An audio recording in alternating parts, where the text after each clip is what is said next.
Okay, so we are live now. Very good evening to all of you. Uh, Myself, Dipro. Today I will be hosting the session. Welcome to the third session of our lecture series, What is Marxism? Introductory lectures. Today's topic is Marxist philosophy, Hegel, Dialectical Materialism, and Overdetermination. This is basically a continuation of the previous lecture, uh, the previous session. So, without wasting any time, I will request Pranabda to begin. Over to you, Pranabda. Thank you, Dipro. I see Professor Pradeep Basu is not here, but as I had promised, he had asked two questions. I will take them up, and also there was another gentleman who sent a question by mail.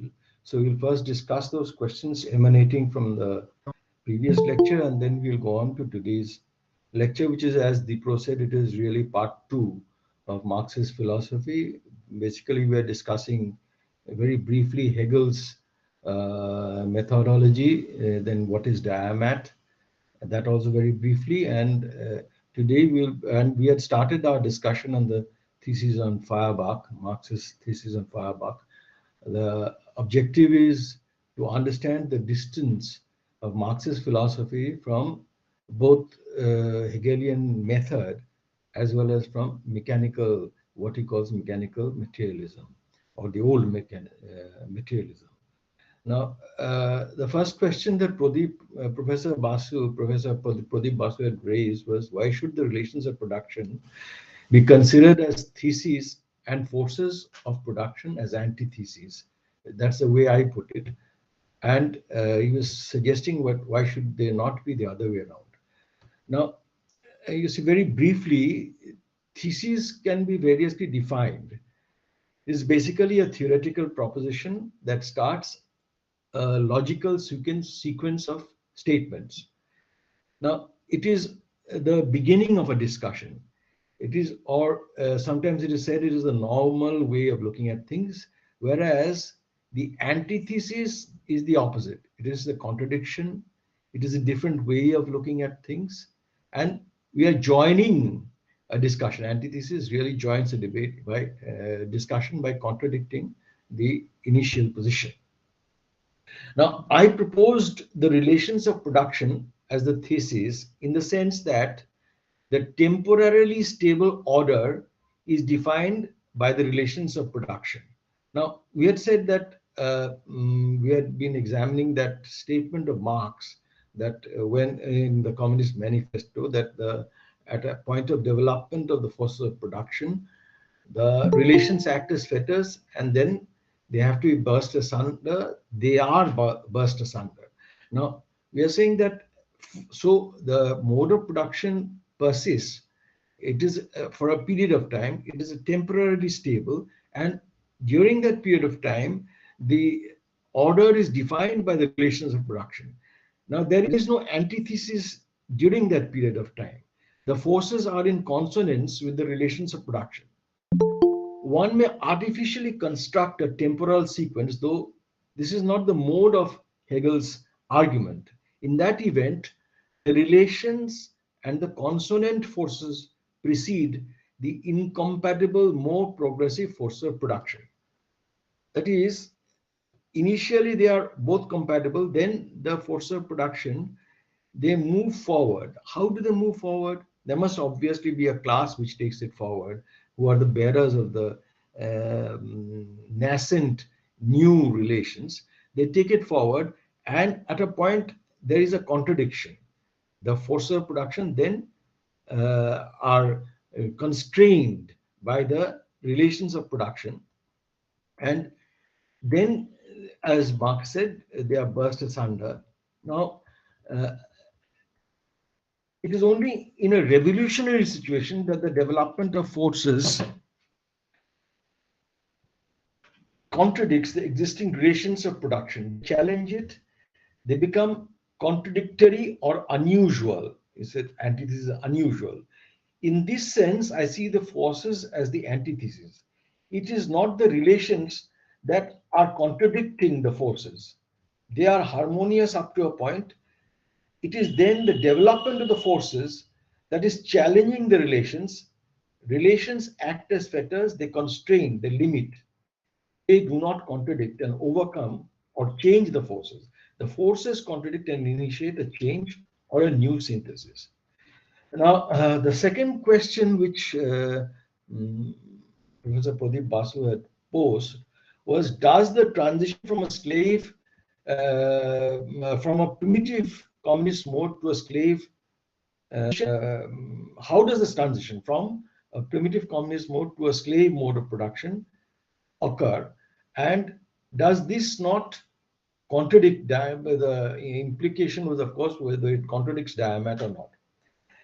Now, I had said, I had mentioned the previous in answer to this that largely the transition from a community mode of production or primitive communist mode of production to a slave mode of production is a result of a clash of two tribes, two separate tribes who have internally a primitive communist mode of production within them. So, in that sense, is this the reason lies outside the existing relations of production. Now, then, does this not contradict Diamat? I do not think it does. It does in a way, and it does not in a major way. It does because, of course, it's the reason for its collapse is external.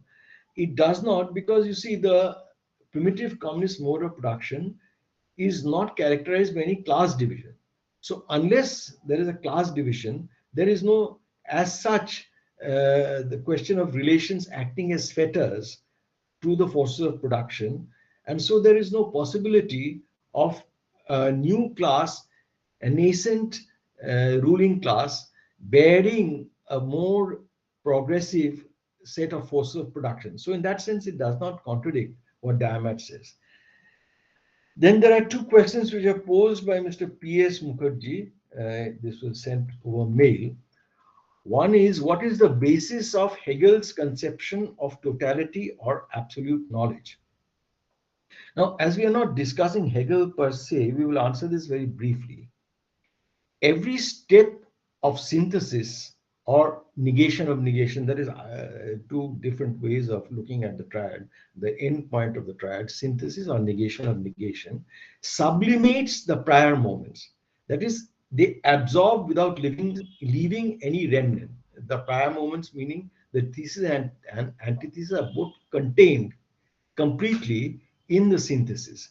Property, for example, absorbs both free will and pure externality. This is the example we discussed in our last lecture, that the first proposition is pure, is free will.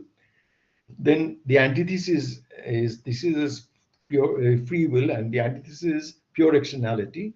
And the synthesis is, I put my will into the external world and make it my property. So once this synthesis is arrived at, both my free will and pure externality become simply moments. They are absolutely absorbed in property. Property is the only expression of both free will and pure externality. In that sense, it is the universal with respect to the previous moments. But it is an incomplete universal as it has an antithesis. My property, your property, we discussed this. When in the journey of an idea, say free will, the absolute or the notion of the substance has been attained, there is no further antithesis. All potential will have been absorbed. Now, this is the absolute. This is what is called totality or absolute knowledge. Of course, just to no, I think we'll leave it at that. Now, the other question that Mr. Mukherjee has posed is at what exact point in particular Marx actually differed with Hegel, in spite of agreement per se with Hegel's dialectical phenomena. First of all, I think it's not properly worded. Dialectic is not a phenomena, it is a method. Now, our position is that Marx distances himself fundamentally from Hegelian dialectics. Now, this we discussed in the context of his critique of dialectical materialism. He did not know, he had not coined the word dialectical materialism, of course. We'll recapitulate that. Dialectical materialism as the philosophy of Marx, that of course uses the method of Hegel, but uh, we suggest that Marx does not use the method of Hegel, he uses rather the method which is called overdetermination. Now, that we are not saying that using Hegelian dialectics as a method of Marx, this is not a possible reading of Marx. It is definitely a possible reading of Marx, but we do not choose this reading because it does not give any choice of action, and so it is and so for meaningful politics we'll discuss this presently. Now let us move on to our to today's lecture. Now we will begin by recapitulating in some detail what we had discussed in our previous lecture. Now that is because as I was going through it, I felt that uh, this lecture was the points made were too pithily made, too briefly made. So probably it will be better to rehash what we had said. Now, the orthodox reading of Marx, called Diamat or Dialectical Materialism, was popularized by Lenin and later Stalin. And one can, of course, quote passages from Marx, as we had seen, that would support this essentialist materialism. We are saying essentialist because it uses the method of Hegel, and it is essentialist because it thinks that there is a single motor of history, which is the forces of production. This uses the triadic logical system of Hegel, but replaces spirit or self consciousness as the essential motor of history. This was what was suggested by Hegel. This is replaced with the forces of production. Now, this is what is the interpretation of the metaphor inversion of Hegel. Now, inversion of Hegel is a metaphor which is used in various places to qualify the method, the philosophy of Marx, and it is most vividly elaborated in the 1873 afterwards to the uh, to volume 1 of Capital. Now, Diamat and Hegelian logic are two sides of a coin, as Althusser says, having the same affectivity on political practice and analysis. That is, really doesn't at all have a place for political practice as such because it believes in a fated course of history. We do not favor Diamat's interpretation of Marxist philosophy primarily because of three reasons. There are other reasons also. Three reasons. One, it cannot explain the complexity of pulls and pressures of a society. It uses a kind of base superstructure logic, that is the economic base, the classes, they define our every action. This is a base superstructure model where, for example, why am I interested in taking a series of lectures on Marxism? Why are you interested in listening to a lecture on Marxism? Now, there are various reasons. None of these are, maybe sometimes there are class reasons, but largely there are other reasons, our personal history, how we grew up, what were the influences that we imbibed in the process of growing up, what were our experiences. Some of us were involved in some kind of political activity. This generated an interest, and so on and so forth. So it is a very complex set of reasons. There are pulls and pressures which really determine our actions. But this is denied. This is one of the reasons that we do not accept, we do not subscribe to Diamat. Secondly, it makes the course of history determinate with little ground for political action, as history follows a logical sequence of modes of production. So it's a fated journey from primitive communism to slavery to feudalism to capitalism and then to socialism and then communism. So if it is this fated journey, then why do we have to mobilize? Why does one have to engage in political activity, engage in putting together a lot of people to realize certain political objectives? And third reason why we do not subscribe to the Diamat interpretation of Marxism is that it breeds faith in Marxism as science and so truth. It therefore suppresses politics at the root of the decision to subscribe to the Marxist worldview. Now, Diamat claims that it is Marxism is a science. You see, a science based on a structured logic, the logic of Hegel. And that is why I don't think you have seen these posters on walls. But once upon a time, our walls used to carry these posters, as we mentioned in our previous lecture, that Marxism is a science and hence it is truth. Now, so if it is truth, then there is no reason. I have not chosen, then I would say that I have not chosen to talk about Marxism. You have not chosen to listen to a lecture about Marxism or a series of lectures on Marxism because it is science. So because you want to know the truth, therefore we are interested in this. It is nothing short of, there is no political decision. You're not taking a political decisions. But in fact, this entire thing is a political decision. And as we will argue when we elaborate, Marx was entry point to the discussion, his class position. Why was he making this kind of inquiry, this kind of framework of analysis?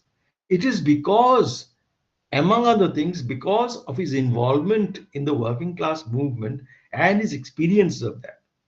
We subscribe to a different interpretation of the inversion of Hegel, captured by the concept of overdetermination popularized by Louis Althusser.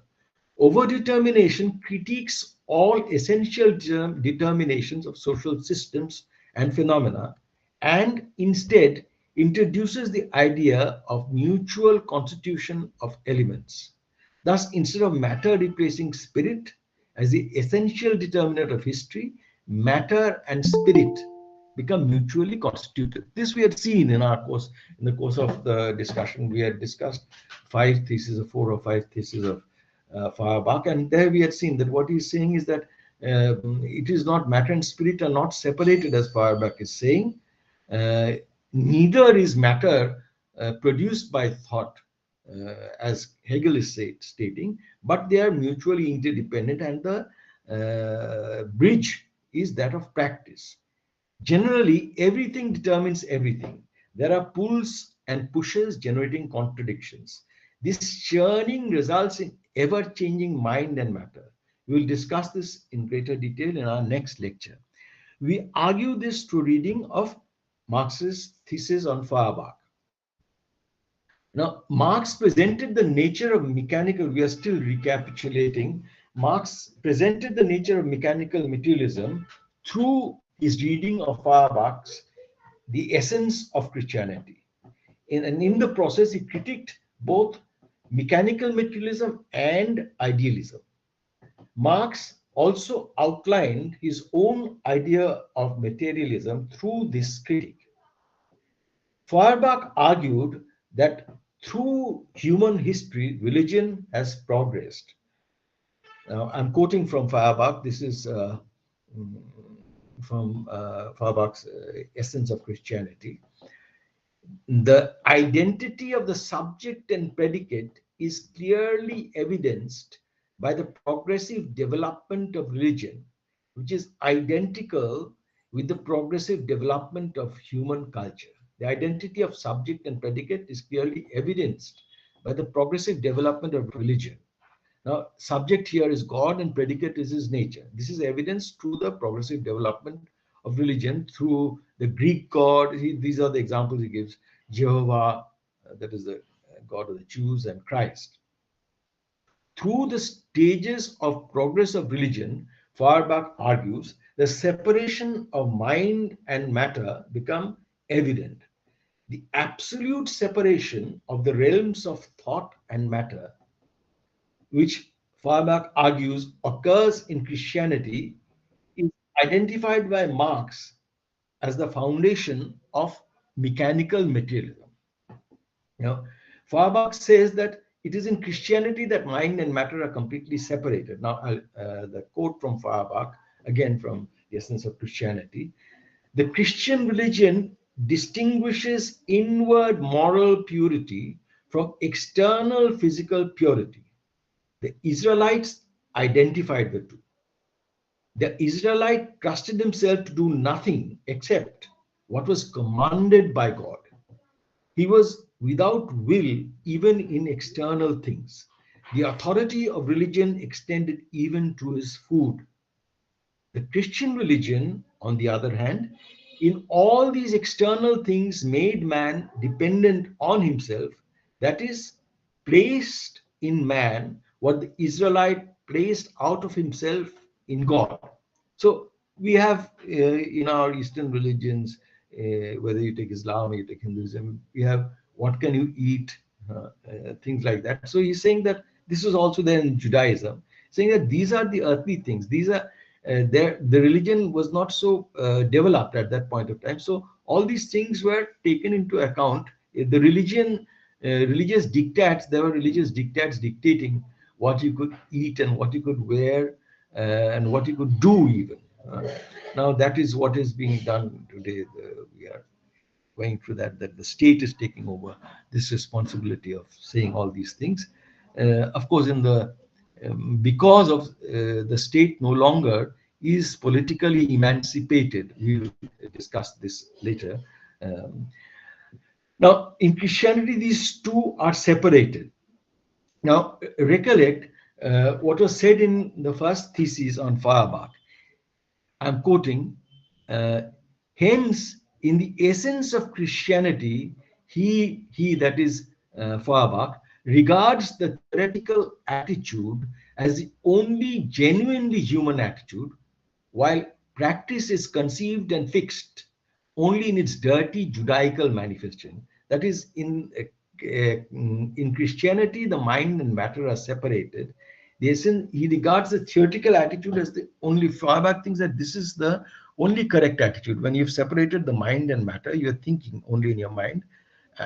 And the dirty Judaical practice, that is doing material things, is conceived and fixed only in its dirty Judaical manifestation. Dirty means of the earth, Judaical in the Jewish, as we discussed. So according to Feuerbach, religiosity has distilled itself in Christianity. It presents its foundational defect clearly when it has distilled itself in Christianity. That is, in the realm of thought, man separates from himself. In Christianity, thought and matter have been separated, and now you can think what religion is. You see it purely in thought. In the realm of thought, man separates from himself his essence, that is, his necessary goodness, as opposed to the contingent weaknesses or frailties of human projects, of human beings, which are the results of individuals' force of circumstances. And then he projects this essence into the clouds and creates God. That is human essence, what is essential to man. Now, we all have frailties, we all have weaknesses. We all have weaknesses. Why? Because, for example, in what was my previous, where I used to teach previously, there are a lot of things going on which teachers may protest. Now, should protest would be my view, but they are not protesting. Why? Because they are facing a contingent situation, a particular situation, where if they protest, they are afraid that they may be sacked. or they may be suspended. So we show our frailties. This is a lack of bravery. We show our frailties because we are each faced with certain circumstances. The force of circumstances forces us to display certain frailties. Whereas if we consider, if we leave aside these frailties, then we have the essence of humanity. That's what Feuerbach is saying. And then all these goodness in us, we think that this is the essence of humanity, and we project it into the heavens and make God. But of course, we are not aware of this, that we are doing this. He projects his essence into the clouds and creates God. Now, I'm quoting from Feuerbach. This is not, of course, from the Essence of Christianity. This is from the Essence Lectures on the Essence of Religion. God did not, as the Bible says, make man in his image. On the contrary, man, as I have shown in the Essence of Christianity, made God in his image. And then man, this is what Feuerbach is saying, I close quote. And then man goes on to argue, as the Bible says, I'm quoting from Genesis 1, God created man in his own image. So man creates God in his own image, and then he imagines that God is creating man in his image. This is what is called God fetish by Marx, and this is carried over. This is used again to elaborate the idea of commodity fetish. We'll discuss that in a later lecture. Feuerbach, according to Feuerbach, the separation and mind and matter which occurs in Christianity also shows up the mistake of idealism, which argues that matter is derived from mind. Marx criticizes Feuerbach for analyzing religion as an alienation and projection of the genus or essence of man. The genus or essence that Feuerbach talks about is not unchanging but determined by location and time. You have Greek essence, you have Jewish essence, you have Christian essence, but it is purely abstract because real society is divided along various lines, making all talk of essence of man as such within any social order only a myth, which is also produced by a particular society, the bourgeois society. You see, there cannot be any essence of man. You have the worker who is defined variously, but primarily by his class position. Uh, then, and of course, he will be defined by other pulls and pressures. Maybe in a certain context, religion will become more important, but whatever. So you have various divisions. You have gender division. You have within the family. You have the divisions, etc., etc. So humanity is divided into so many segments, and each segment is again, I belong to this segment, I belong to that segment. So my identity itself is also not clear. So where is the essence of man? This is what Marx criticizes, that Feuerbach, that there cannot be any idea of an essence of man. And in fact, the idea that there is an essence of man, that there is a common man, this is itself the product of bourgeois society. We'll come to this later in the context of discussing the further thesis on Feuerbach. Marx says that it is because Feuerbach failed to see the interdependence of the material and the thought worlds that he attributed the myth of religion to the realm of pure thought, projection of essence of man derived in thought alone into the clouds, and then to attribute the power of creation to this product of man's thought, which is God fetish. So he says that Feuerbach failed to see that it is the interdependence of material world and the thought world which has created this myth of religion and the God fetish.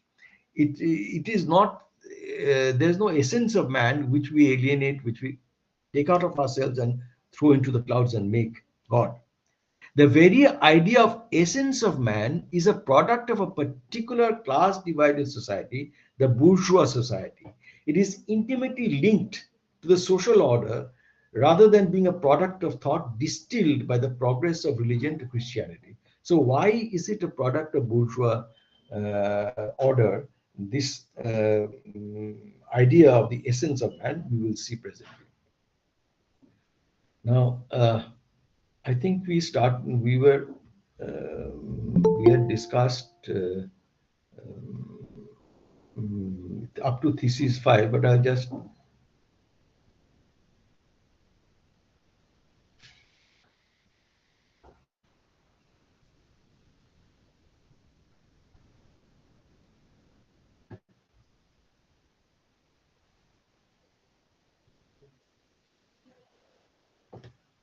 yeah, can you see it? Dipro, can you? Okay. So I don't exactly recollect, but I think we had discussed up to thesis 5. But anyway, I'm repeating thesis 5. Feuerbach, not satisfied with, abstract thinking, wants contemplation, but he does not conceive sensuousness as practical human sensuous activity. Not satisfied with abstract thinking. Abstract thinking is the separation of thought and matter, as Feuerbach had argued, occurs in the course of the development of religion.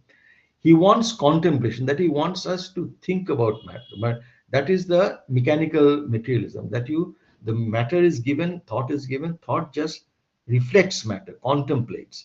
But he does not conceive sensuousness as practical human sensuous activity. Human sensuous is hyphenated.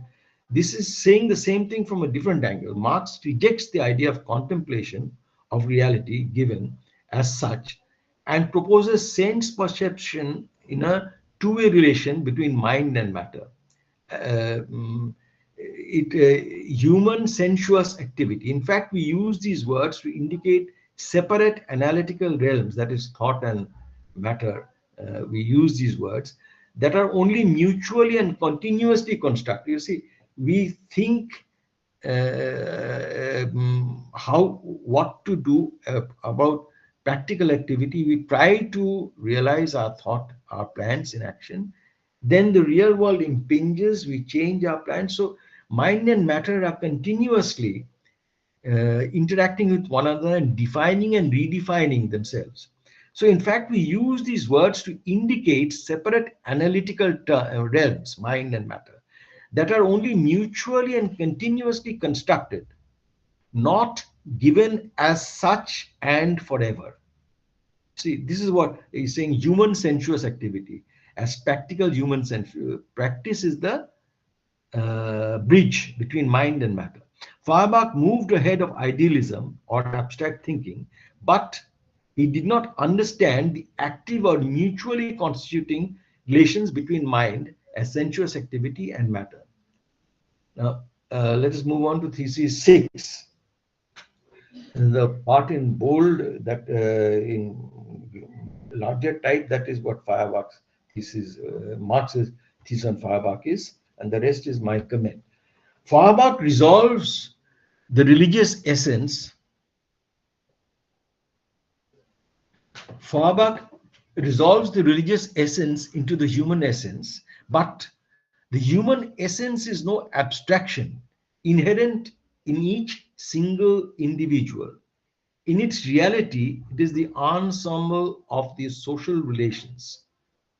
Feuerbach, who does not enter upon a criticism of this real essence, is consequently compelled to abstract from the historical process and to fix the religious sentiment as something by itself, and to presuppose an abstract, isolated human individual.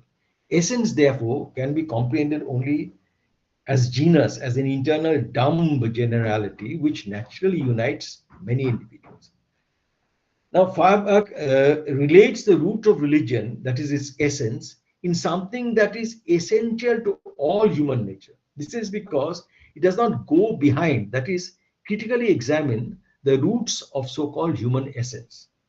Feuerbach could think of a human essence because his thinking was a product of bourgeois society. That is what we are saying, of bourgeois society, which breeds the myth of undifferentiated individuals interacting with one another in civil society. This is the myth of the isolated individual, which in classical political economy becomes the economic man, the Homo economicus. Marx criticizes the idea of a genus, whereas society is actually fractured along various lines, the focal fracture being, in Marx's view, along class lines. That is, there is no, as we were saying, there is no so-called essence of humanity. See, there's no genus. Now, where does Foucault get this idea of an essence? Uh, mm, Humanity is actually fractured, as we are saying, along religious lines, along cultural lines, along linguistic lines, along gender, etc., etc., among which, in Marx's view, the most important fracture was along class lines. This, from class lines, we start analyzing everything. In that sense, it is the most important fracture. Now, these divisions were the existence of any single human essence at any juncture of history. There is no single essence. We are divided into so many parts. We are torn, we are pulled and pushed in, and then we have to somehow integrate ourselves. We will discuss this when in our last lecture. The genus, which does not exist in reality, is imagined as internal self-consciousness. It is dumb. He says that, Marx says that essence therefore can be comprehended only as genus, as an internal dumb generality, which naturally unites the many individuals. It is dumb because it is inert, incapable of generating any change. Because why? Because it lacks contradiction. All men are the same. So unless there's contradiction, like say thesis and antithesis is one way of looking at contradictions. Unless if everyone is agreement, then there will be no change. We'll be static where we were. So this is dumb because all men are considered the same. There is the essence of humanity. That it naturally unites individuals and civil society is a myth of bourgeois society, which is elaborated in discussion of thesis 9. We will come to that. It's an internal dumb generality which naturally unites. It is supposed to be the nature which unites all individuals. We'll come to that in more detail in thesis 9. Now, the next thesis, Feuerbach consequently does not see that the religious sentiment is itself a social product. Religious sentiment that is generated from the human essence and projected, etc., is itself a social product, and that the abstract individual whom he analyzes belongs to a particular form of society.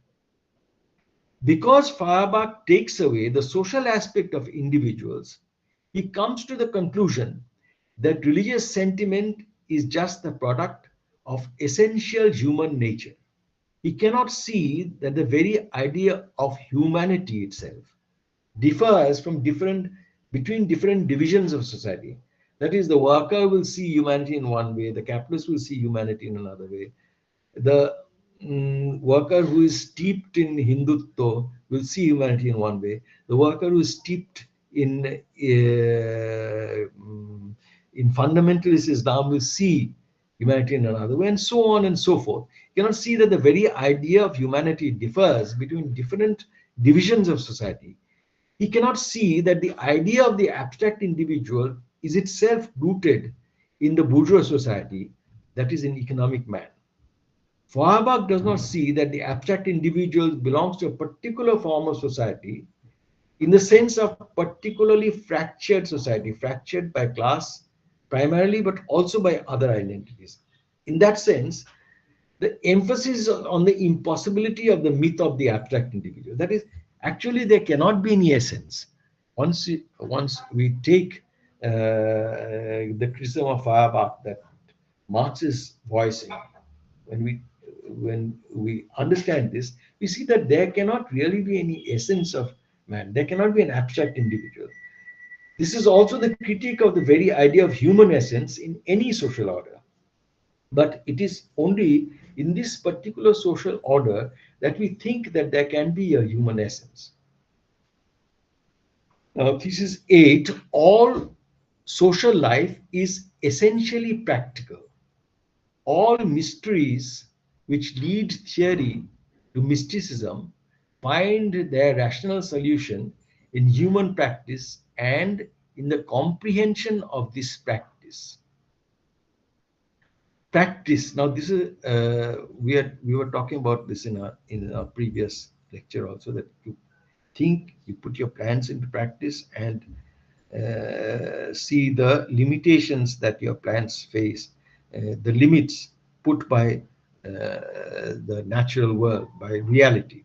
So then you replan, etc. So this is practice, and through this you gain knowledge. This clarifies the difference between the genius of man as individual and real man in society that Marx talks about in thesis 6 and 7, and its relation to religion. Man in society is constituted by his relation with others that are all practical, that is, based on conceptions rooted in practice, the field of mutual constitution of thought and reality through their interaction in productive activity. Man is constituted by the many practical divisions in society interacting with one another and with the physical world through practice. So, in the course of putting our plans into action, in the course of productive activity, man enters into relation with one another, and through this, he gains knowledge both of himself and of the real world, and the reality and mind.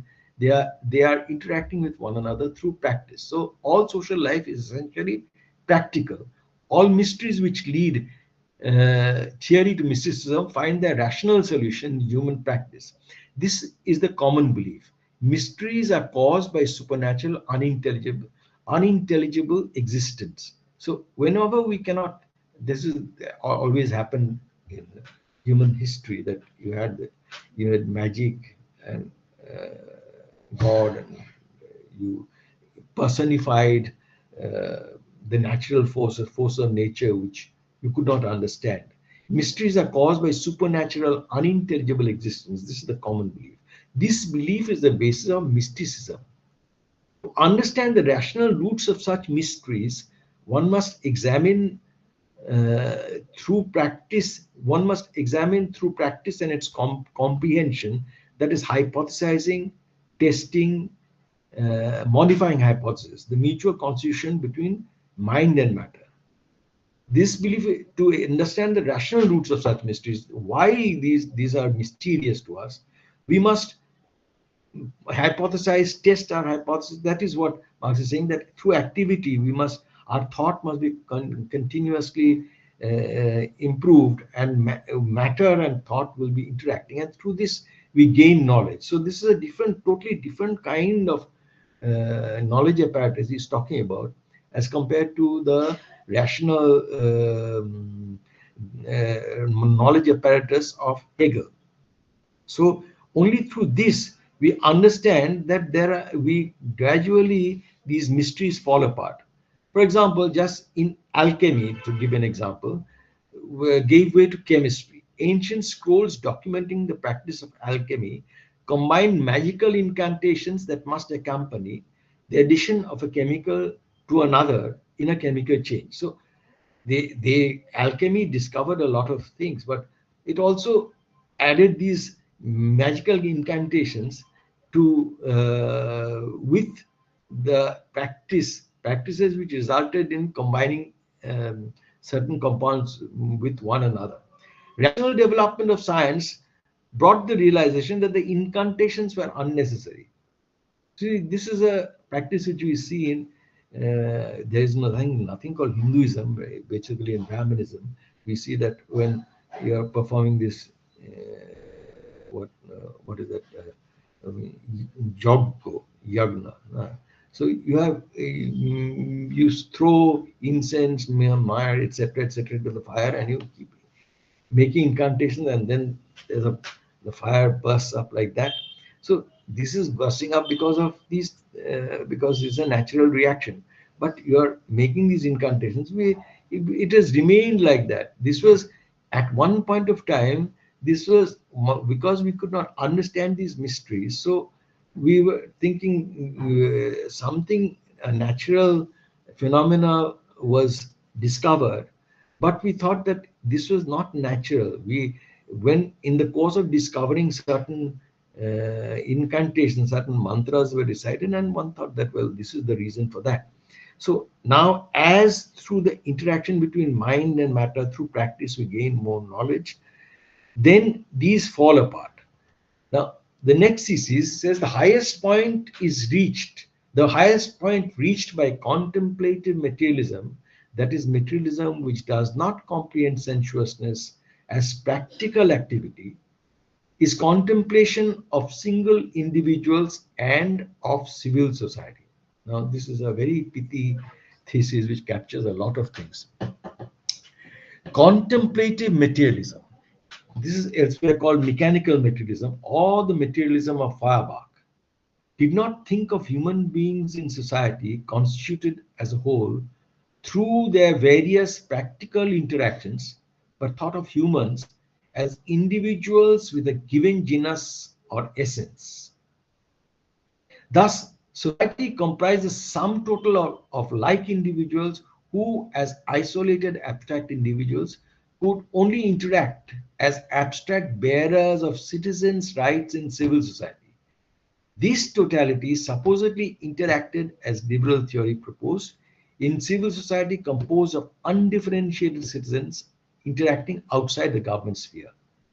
Now, as later on Gramsci was to say, that he divided society into two parts. One, which you call the political society, which comprises really the what we know today as the governmental apparatus. Now,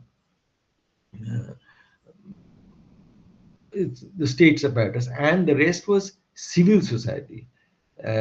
And in civil society, outside the government apparatus of law and order, policing, etc., people interacted.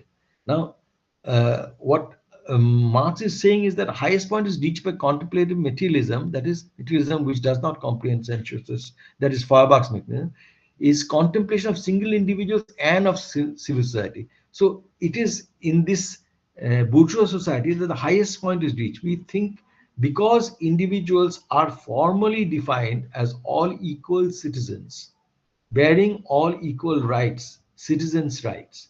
So then it breeds the myth that we are all interacting with one another in civil society that is outside the realm of the state, in markets, say,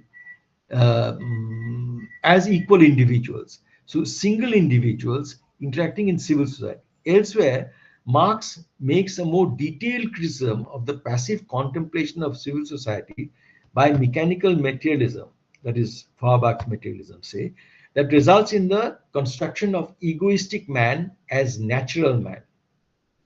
Now, this part I'm quoting from on the Jewish question. The rights of man appears as natural rights because conscious activity is concentrated on the political act, that is political emancipation. Egoistic man is the passive result of the dissolved society, a result that is simply found in existence, and that is simply found in existence, an object of immediate certainty, therefore a natural object. Now, we will discuss this later, that Marx talks about various kinds of emancipations and what emancipation does he emphasize on. Now, among these various kinds of emancipations, one important emancipation is what he calls political emancipation.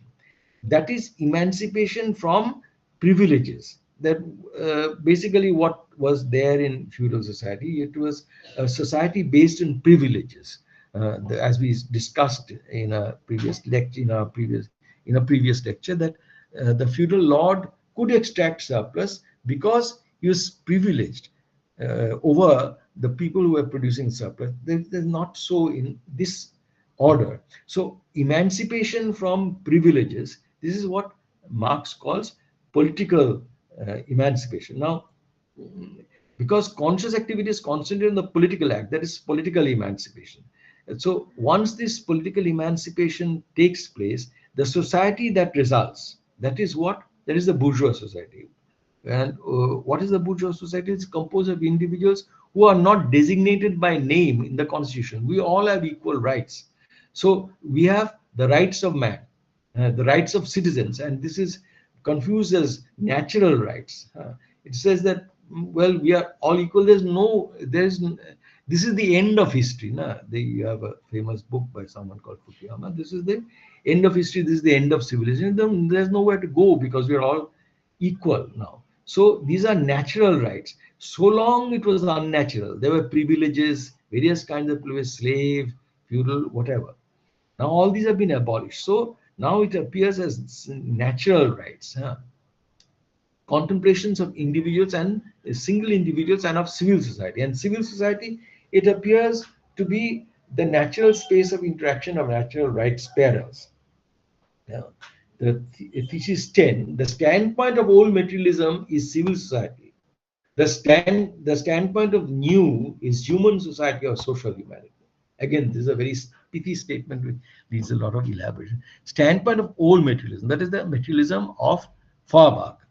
That is, civil society thinks that, well, once political emancipation has occurred, once we are all equal, interacting with one another as equal citizens in civil society, this is the end of history. So this is a standpoint. This is where we want to go. The standpoint of the new materialism is human society or social humanity. This is what will be reached when we have communism. So when all the various kinds of emancipations, some of which Marx had not imagined, he did not think of, say, gender emancipation, for example. So is human society or social humanity? Now this is absolutely correct. Social humanity, where you have all kinds of emancipation. We don't have to take only the type of emancipations that Marx talked about, because so many other issues have emerged after the time of Marx. Now, standpoint of old materialism is civil society. Civil society is the sum of individuals with undifferentiated citizens, defined by the genus or essence. This is the civil society, sum of individuals. This is just the addition. There's nothing further. This was the conception of totality on which was based the analysis of society by Feuerbach's materialism. Human essence. Human essence comes from civil society. This was also the concept at the base of the liberal idea of civil society. All individuals were the same, citizens bearing undifferentiated rights. The only interaction that could be conceived in civil society were those based on those rights, those equal rights. Complex, mutually constitutive relations between concrete individuals and society. Social humanity was Marx's dialectical materialism's point of view. In Marx's conception of materialism, the abolition of privileges enshrined in constitution of the state, of communal identity or property, this is what he is talking of, political emancipation. In Marx's concept of materialism, the abolition of privileges enshrined in the constitution of the state does not result in total emancipations, which he calls human emancipation. Of course, there are various emancipations, as we mentioned, which he does not think about even, but all these would belong to human emancipation. He is discussed in detail on the Jewish question. To mechanical or old materialism, the best society is civil society, which results from the abolition of privileges that are obvious or evident through passive contemplation of then existing society. So you look at the feudal society, you see that of course there are privileged, there are people who are privileged, people who are who do not have any rights, who are not privileged. So this is very obvious. Then if you abolish these privileges, then you have the end of society. Such contemplation, you are just contemplating reality. Such contemplation is unable to critique material society through active practical criticism, to understand that when political emancipation has been autonomously carried to its limit through the secular state based on unrestricted suffrage, the material deformities exist with all force in civil society. This I'm actually paraphrasing what he says on the Jewish question. That when you look at the deformities in under feudal system, you see that there are privileges. So these privileges are abolished. You have political emancipation, and then you think that, well, this is the end of society. That is a secular state based on unrestricted suffrage. But within this state, what happens?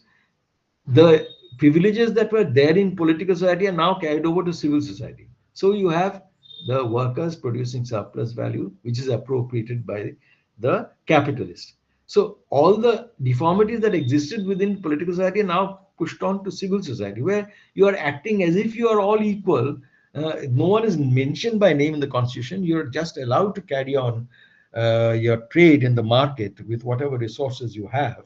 And there you find that some people can extract surplus while others are bound to produce that surplus. While Marxist materialism comprehends that human emancipation resulting in human society should be the proper standpoint or yardstick of criticism of social order, this can result only from total emancipation.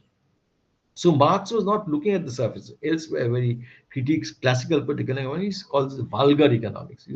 You're looking at the surface, you're looking only at the market. But if you go down, deep down, you go to production. And there you see that if you give all these rights, equal suffrage, unrestricted suffrage, everyone has one person, one vote. And it is a secular state. There's no religious differentiation either. So, but even there, you will find that exploitation, the haves and have-nots, the poor and the rich, all this will continue. Why? Because if you look deep down, if you look at production, you will see that where is the seed of this of these privileges is not in the written order, so that political emancipation can abolish them. The last thesis, I think, also needs a lot of elaboration. The philosophers have only interpreted the world in various ways. The point is to change it. Uh, I think that by change, Marx is not talking only of change of the entirety of the social structure, which is we call revolution, which Marxists refer to as revolution. He's referring also to activity through which both mind and matter are changed, as he already discussed in thesis 1 and 2. This is the practical critical activity referred to in thesis 1. The world is conceived and changed through this activity. Symbiotically, knowledge develops. So philosophers have only interpreted the world. They've looked at the world, they've contemplated it in various ways. The point is to change it. And changing it is practice. And through practice, you learn. So that is so it is no longer philosophy in the old way. Now, Baliber, in his book, The Philosophy of Marx, puts it strongly. There is in reality no Marxist philosophy. What he means, in my understanding, is that there is no separation of the subject, the philosopher, and the object of knowledge, object of which knowledge is to be gained by the operation of epistemology. Epistemology is a theory of knowledge. So there is an object, you apply the theory of knowledge, and you gain knowledge about that object. So this is not something which is there in Marx's way of looking at things, Marxist worldview. Thus, the task is no longer thinking of the given object in a materialistic fashion or in an idealistic fashion. Subject, object, change, knowing, all mingle, breaking down the traditional Western philosophical barriers between ontology, that is how we are, what we are, epistemology, the theory of knowledge, and ethics, that is what is right and wrong. All these are churning continuously in overdetermined process. And that is why, probably, why Baliber says there's in reality no Marxist philosophy as such. All this does not mean that Marx is talking only of thinking, because all are linked. Further, he opposes Feuerbach for thinking that the Holy Family will automatically cease to act as an arbiter of fate once people realize that it is a reification of the essence of man. Rather, the contradictions in the earthly family have to be dealt with through changing society. This we had seen in a previous. So, this is not the only change that he's talking about, practice, small practice, but also ultimately, even to abolish religion, you'll have to abolish the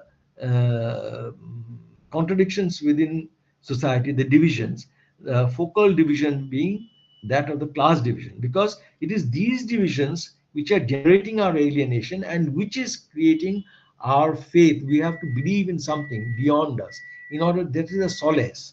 So that is also another kind of change that it's talking about. So everything is linked together, your religion, your ethics, your knowledge gaining, and your striving for a different ontology, different being. Logic interpretation is not sufficient even for interpreting society. This has become obvious since postmodernism pointed out the hollowness of the idea of truth, fixed meaning. We are constantly making meaning of society through our own political choice. In this sense, interpretation itself is not just interpretation, but involves decisions regarding how we want to change the world. So when we talk of Marxism, when I lecture on Marxism, when you listen to a lecture on Marxism, when we read about Marxism, we are it is we are thinking about knowledge. We are trying to gain knowledge, but we are also is a political choice. It is because everything is overdetermined. There is no truth. So we have made this political choice that we want to know the world in a particular way. Why? Because for a particular kind of change. So all this is a political choice. So that is why it is a different kind of philosophy. In that sense, Marxism is there is no Marxist philosophy as such. Now, I think I'll end there. There's no need of a summary. These are the references. So I will stop here and I will take questions if there are any.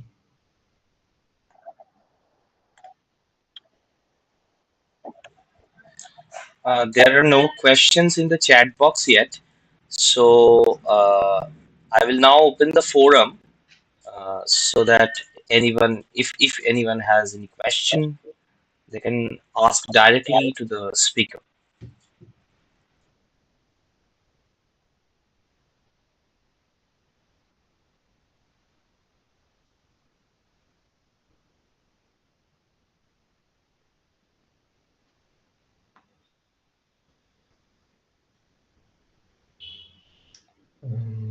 It doesn't appear as if anyone has a question.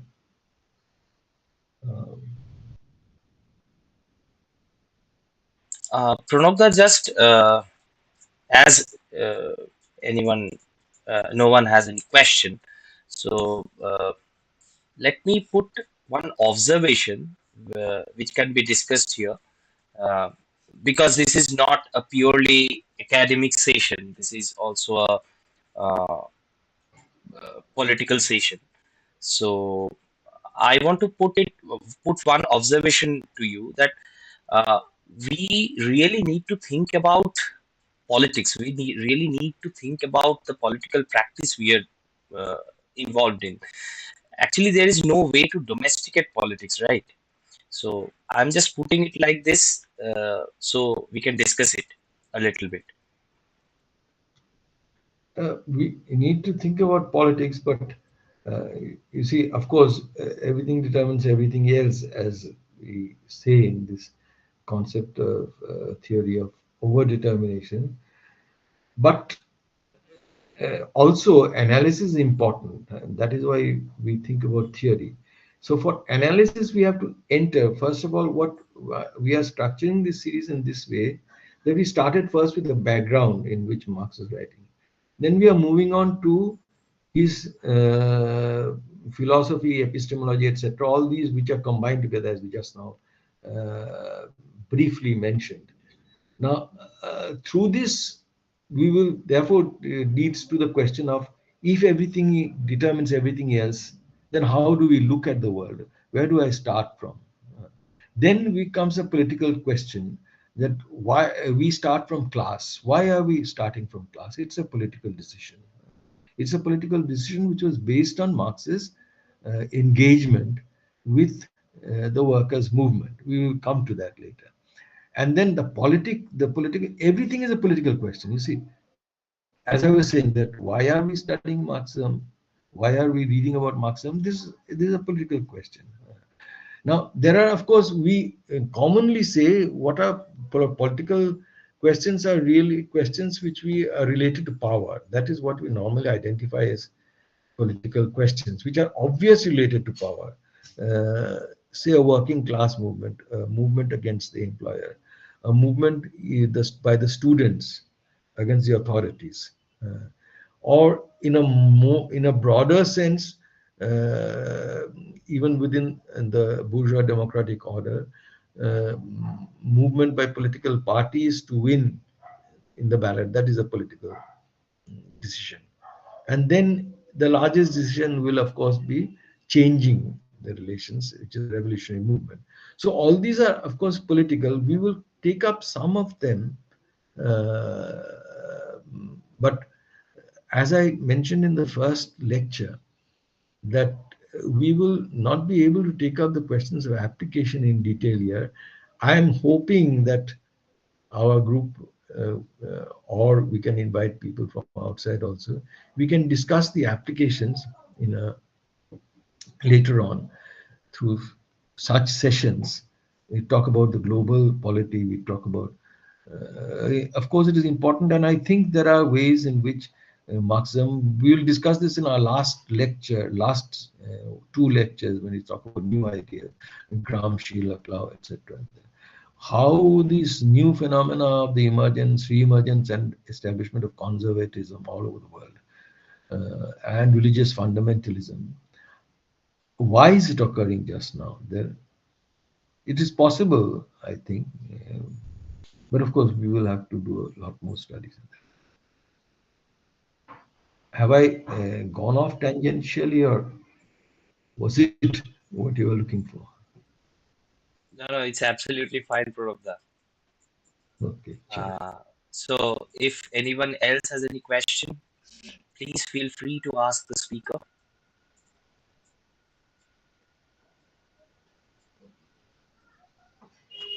Pranabda, Well, uh, now I understand that student movement will be conceived as a political movement, but can it be conceived as a class movement? no, it is not definitely a class movement. It is not definitely. It is a political movement, but it is not a class movement. There can be political movements which are not class movements. Okay, yeah. Even say, I would say broadly that when we talk about elections, participating in elections, mm, supporting different political parties, Yeah. that is not generally, that is not generally a class movement. Exactly. But Pranabda, definitely political, that is definitely a political movement. Nah? When we are engaging in this no vote to BJP, that was a political movement, but it definitely not a class movement. So there may be politics outside class also in that sense, from the Yes, of Marxist course. perspective.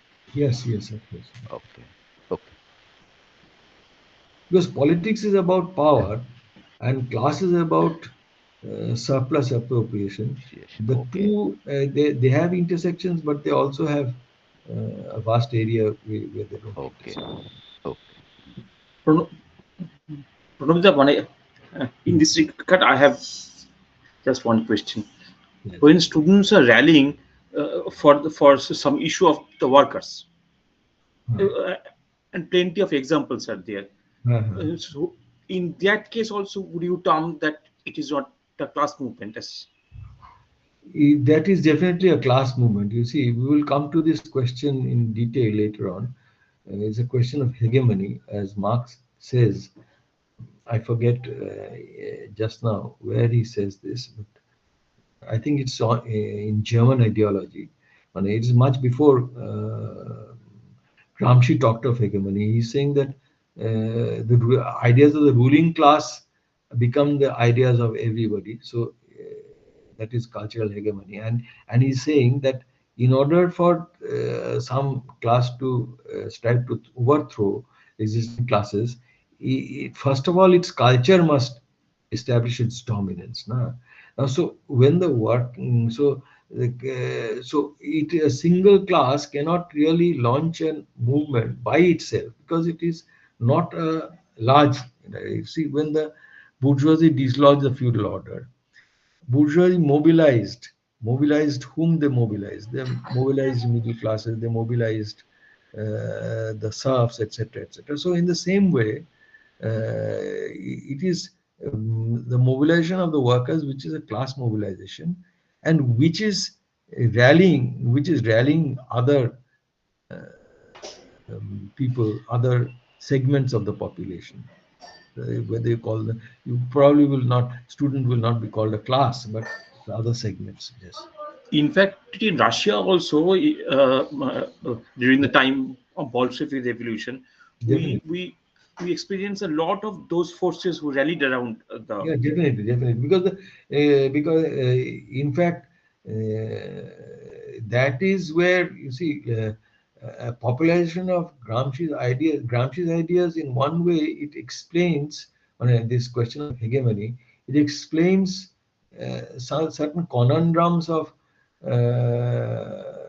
Marxist revolutionary practice. Like one never anticipated that revolution would come first to a backward country like Russia. One never anticipated that a revolution, whatever happened later on, that is a separate question. I'm not going into that debate at all. Now, number one never anticipated it could come to a country like China. So all these could happen because of this mobilization of the majority. No?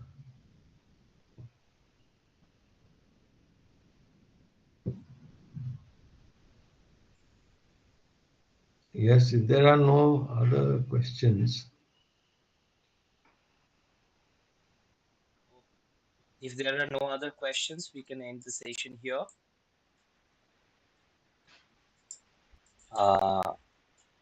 I don't think anyone else has any question.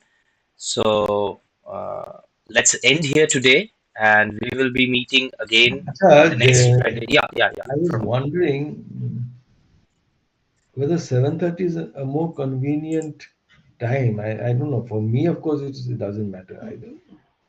No, for me, of course, it is not. It will be not convenient at all because today also I joined late.